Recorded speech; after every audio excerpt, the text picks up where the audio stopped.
Welcome to Casa Academy Chapter 11, Part 2, where we will cover real estate contracts. Today, we're going to follow the complete life cycle of a real estate transaction. We're literally tracing the journey of a deal from its very first breath of life all the way through to its termination. Understanding how these agreements are born, how they mature through negotiations, and ultimately how they come to an end, well, it's absolutely vital for your future real estate career. So, here's our roadmap for today. We're covering essential elements of contracts, negotiating the deal, the statute of frauds, how offers terminate, and finally, how contracts terminate. Let's dive right in. Section 1. Essential elements of contracts. Think of this as the birth phase of our transaction lifecycle. What exactly does it take to form a valid, legally binding contract in the eyes of the law? Well, to make sure you never forget these requirements on your exam, we're going to use our first major memory aid. The acronym is COLIC. Let's break down exactly what each letter in COLIC stands for. C is for competent parties, the folks entering into the contract. They've got to be of legal age and of sound mind, fully capable of understanding their obligations. Next up, O. That's for offer and acceptance. You need a clear offer by one party and an acceptance by the other. It's that beautiful moment we call a meeting of the minds, where both sides agree to the exact same terms. L is for legal subject. You just can't contract for something illegal. Courts simply won't enforce unlawful activities. Then we have I for in writing. To avoid any messy misunderstandings and to provide solid evidence, real estate contracts generally must be documented in writing. And finally, the last C is for consideration. This is the exchange of something of value, usually money, or a promise to pay money. Both parties absolutely must bring something of value to the table. Moving on to Section 2, negotiating the deal.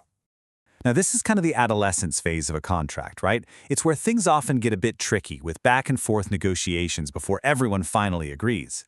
Imagine a real-world scenario with me for a second. A seller has just listed their beautiful property and they're asking for the full price of $260,000. But as we all know, buyers love a deal. So the buyer decides to initiate the friction of negotiation by submitting an offer lower than the asking price. Let's say $250,000. At this point, the seller has options. They can accept, reject, ignore, or counter. Suppose the seller responds right in the middle with $255,000. Now, here is a crucial, absolute exam rule for you.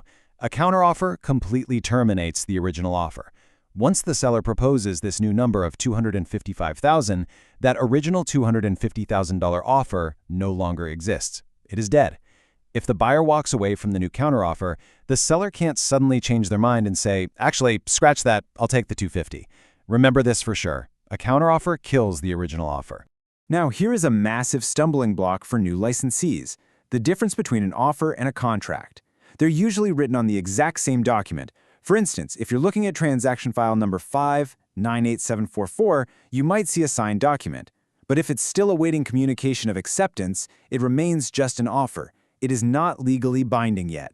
So let's trace the exact chronological path a document must take. Step 1, an offer is made. Step 2, it's accepted by all parties.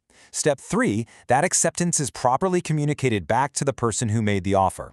It's only after that final communication step that it matures into Step 4, a legally binding contract. Section 3. The Statute of Frauds. With a contract formed, we now look at the legal guardrails of real estate. The Statute of Frauds is a legal doctrine that requires certain contracts to be in writing in order to be enforceable in court. Basically, in real estate, the parties must sign this written agreement to formally indicate their acceptance of the terms and conditions. And as a quick administrative note for your attendance records, your verification code is 456456. Remember, without this written signature, the court just won't step in to enforce the promises made. Now, there are 3 specific types of real estate agreements that absolutely must follow this doctrine and be in writing. Those are real estate sales contracts, leases that are for more than 1 year, and option contracts. If you're dealing with any of these 3, get it in writing, for sure. Section 4, how offers terminate. Now we're going to transition to what we can call the premature death phase. How does an offer die before it ever successfully becomes a contract? Well, to memorize this for your exam, you just need to remember this bold acronym, wildcard. Let's rapidly detail how a wildcard kills an offer. Withdrawal. That's when the buyer pulls the offer before acceptance is communicated. Insanity. A party becomes legally incompetent. Lapse of time. The expiration deadline on the offer passes. Destruction. The property is substantially damaged or destroyed. Counteroffer. As we discussed earlier, this creates a new offer and absolutely kills the old one. Acceptance. This actually terminates the offer because it transforms it into a contract. Rejection. A flat-out no. And finally, death.